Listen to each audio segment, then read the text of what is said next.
now going to the other side of crypto for the moment before they get their own stadium. Right. James Harden and Clippers right now are still finding their way, sitting amongst the elite of the Western Conference and playing good ball. I mentioned the Lakers reaction that James Harden had a pre-game interview today ahead of their game against the Thunder coming up soon. And he talked about how the second half of the season is really about gearing up and making sure everything's cleaned up and refining your roles as you head into the playoffs. And excited to see what that means for this squad that already seems to be clicking heading into the All-Star break that we just saw. So good stuff with them. And what are your thoughts on the Clippers right now as they make their push for the playoffs and all that?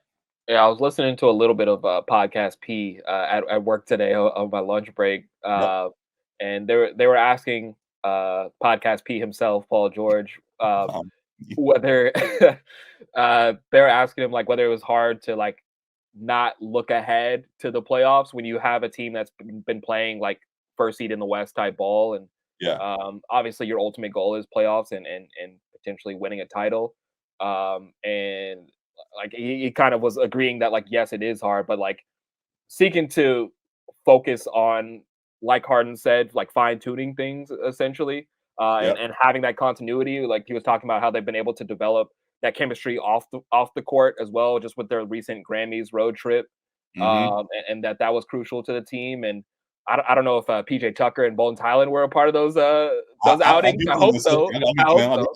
Go ahead. I hope they were, but it sounds like the team has found a groove and is really enjoying each other on and off the floor, which is key and crucial at times like this, where they've kind of already, you could say they've already peaked in a sense, and they kind of just want to maintain at this point. But yeah, like I'm looking forward to seeing them down the stretch, still playing great ball and fighting for the top seed in the West, because I think they're definitely capable. And it's just going to be about, I think, managing guys' bodies as well too. Like PG is still dealing with the groin thing, and Kawhi had a little injury maintenance before the All-Star break. Even though when he was asked about it over the All-Star break, he was like, "What injury?" like he forgot that it was listed with the injury before. But yeah, I think it's just gonna be about maintaining what they've already developed, and then just sharpening, as you're saying, fine-tuning things. Yeah, definitely that. I think Kawhi's injury is the same as LeBron's ankle tonight. I think it's just one of those protective things, just for his own good. But yeah, definitely, I agree with you that excited to see how they continue to sharpen things as they go along this season. To your joke about PJ, PJ actually is back with the team, I guess. He's in OKC and has rejoined the squad. So if he at least has figured out how to manage his frustration and can be back with the team and provide good energy as he does, that definitely continue to go a long way for this squad. Because as you said before when we talked about them, just it's important beyond the court just to have everybody just on the same page right now. We have a good thing going. Let's not have anybody disrupting the peace right now. We want to make sure everything is flowing smoothly. And he seems like he has gotten back in sync with everybody else as well. And hopefully it plays out well for him, which is because he has his goals, obviously, and then for the team as they have had things rolling in the right direction too. So definitely will be tuned in to that part. And in regards to Bones, would you make any move or do anything about that further than continue to sit him down until he gets right? Or could you see him just cutting ties at some point? Yeah, I was gonna say it's crazy though. We got to be on a PJ Tucker watch right now. We can have PJ Tucker updates. He has rejoined the Clippers. But yeah, I think Bones Highland is a little bit different situation than PJ, just with PJ being a more seasoned vet, well into his 30s, and still wanting to contend for a title and actually like be impactful in games as well, not just kind of riding the pine. I think it's more understandable, realistic, whatever word you want to put on it, to have a guy like Bones not playing very meaningful minutes. He's still a younger guy on this roster and in the league, but a guy like PJ is more of the potential like buyout candidate in the league. So I think PJ is potentially the more disruptive party. I think Bones Highland, you could probably get away with him being disgruntled at the end of the bench a little bit, but I agree with that. Also, just I guess just adding to the point, just in that we can use him when we need him. Like for some reason somebody starts to fall, or we need more minutes from somebody else. Injury or whatever. You can step in. You actually get good minutes from a guy who is a respectable talent at this point. So him sitting at the end of the bench for the time being may not be to his satisfaction, but works out with the Clippers right now, and hopefully everybody can be, again, we pointed out, on the same page as it goes along. Also, while this is up, just something that came to mind. As I said before, we're live on YouTube, we're live on Twitch, we're live here on Twitter too. If you go to the Live on X page and you scroll to the side, you should see us there as well, live, and you can click into it, and we're right there also. So for those tuned in on YouTube and Twitch, tap in on Twitter as well, and you can see this and join in the conversation either way. So a lot of good stuff going on there. We'll tune into Clippers as things play out. Anything else you want to address real quick? I don't believe so. No. I was gonna say it for later, but we'll go ahead and talk about it real quick right now. A flashback to the old Clippers. What do you think about Doc Rivers and JJ Redick fighting right now? It's been a very, very interesting timeline the last couple of days. I guess this is what happens when you got the All-Star break. You got a couple of days in between games happening. There's some downtime for guys to just talk. But yeah, it started off with Doc Rivers giving one of the strangest interviews I've seen, where he has not been helping himself at all since he's got hired. Dog, just stop talking. Straight up telling I forget who he was sitting down with, but straight up telling them that he told the Bucks he was surprised, he didn't know why they had him in the building as the head coach.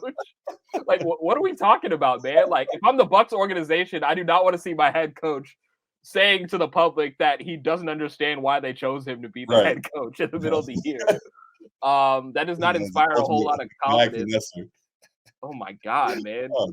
Like we joked when they initially hired him that like yeah, he's a decent coach, good regular season coach, but they're probably gonna fall in the playoffs, probably blow another 3-1 lead. But didn't expect them to get off to a 3-7 start in his games that he's coached.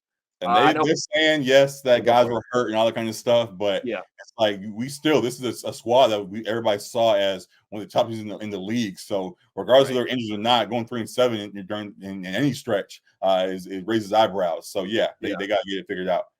Yeah, but I guess wrapping it back to the Clipper talk and JJ Redick, JJ Redick's been vocal about Doc Rivers and his displeasure with how he throws his players under the bus.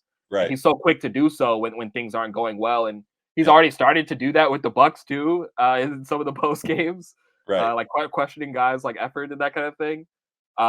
So like I understood where JJ was coming from in this instance, where they brought Doc in to kind of be their savior in a sense when they didn't quite need saving yet. Like you could see why they brought in a different voice because there were some things that they were displeased with how the current system was working, but he comes in and they lose 70% of the games that he's coached, and then he's suddenly blaming guys on the roster. Like that's not a great way to instill confidence in your new team, in your new organization, in their fans. And I understood where JJ was coming from, so it was a little surprising to see Austin Rivers, his Doc's son, kind of coming to his defense. When he's the guy to say that their relationship is a bit strained. It's strictly basketball, and then he was kind of like coming to his dad's defense against JJ. Basketball is one thing, but he's pop still, so you're gonna defend your pops when you don't meet in the limelight getting badged like that. So I just thought the way he addressed it was interesting. I believe the quote was, he's always in the paraphrasing, just he's the made it sound like he saved JJ's career kind of thing. That, and then Austin talks about, which is semi-true, but JJ still was playing good at that time, so whatever. Just Austin talked about how Doc Rivers is the one who people say he deflects accountability, but also ends up being the one being the most responsible when things go bad.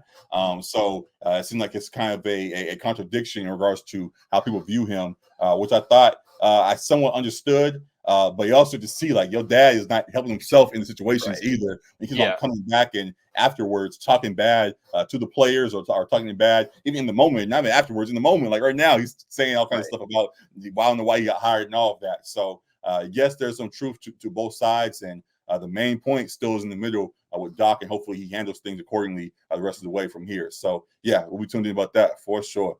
Yeah, I mean, at a certain point, like, what's the common denominator, man? Like, I get there have been excuses in different places, like Embiid not coming through, like Yeah, for the Sixers, and Chris Paul choking or getting hurt right. for the Clippers, and the Magic team that he lost a 3-1 lead with, like that team was real young as well. So there've been excuses, but what's the common denominator between those three teams, man, blowing those leads, man? It's the Right. same head coach all those different times. So, like, he has to take a large portion of the blame. And we know with the Clippers specifically, um, he's known to be the guy to manage egos. And that was a team where the egos got out of hand in the locker room for the Yeah. Clippers between Blake Griffin and CP3 and Yep. DeAndre Jordan and all them in Lob City. So, yeah, he has to shoulder the lion's share of the blame for of his teams blowing significant leads in the playoffs. So I don't think they're going to be a 300 team in his whole tenure with the Bucks. I think they will Right. improve, as you said. They had guys out and that kind of thing, and I think they'll find it a little bit. But it's going to be interesting to see come playoff time if they're doomed to repeat former Yeah. Doc Rivers team's fate. That first round exit better not happen. I'm telling you, it'll hit like crack on the timeline. My goodness, they better win some games. So we'll be tuned in for it. Back to what's going on right now. Hopefully, or potentially, it'd be nice to see them match up with the Clippers right now, and in the finals round. I think that'd be a good one. Though we all can pick the Celtics to be there. It could be fun either way, and we'll see what Clippers can do to make sure the other ones, at least on their end, to deliver and get there beyond what Doc's doing in Milwaukee. So fun stuff ahead for both squads. We tuned into it all as we did on the other side with the Lakers. By this time next week for the Clippers, they'll have played the Thunder tonight, as you guys are all about to see. They'll play the Grizzlies, the Kings, and then the Lakers on Wednesday. And we'll be back by the time you guys are here for the Wizards game on March 1st. So for the next four, at least, like Alec, how is it going to play out for the Clippers? I think it's very possible that they could win all four, but I think I'll say 3-1. Yeah. Grizzlies are a definite. I think they beat the Kings. It's not like a walking over them, but I think they beat the Kings. And I think they beat the Lakers too. So the Thunder, between like the Thunder and Kings, I think they drop one of those. But I'll say 3-1. Yeah. That sounds right. You hope for 4-0. This is a squad who, unlike with the Lakers, who we hoping for 2-2 at times, and 3-1 is a blessing. I think this squad 3-1 maybe low for them, and 4-0 really truly can be attainable. So they could push for that. All these teams are very beatable. I think this is, one of them chances they could take advantage of the inexperience of the Thunder, whatever the case is, as folks talk about, and hopefully Harden and Russ and all these guys that are returning back to OKC. They all got OKC ties. Go back over there and make them remember why they were so heralded on that team for the times that they were there. So we tuned into that. 4-0 does sound right, and we'll see if it's correct by when we return next week for the reaction. So again, good stuff there. Again, make sure you show love on LA Sports Report. A lot of great stuff going on all platforms there. Make sure you subscribe to the YouTube page, and we'll be back with more great stuff there as things go along. So good stuff.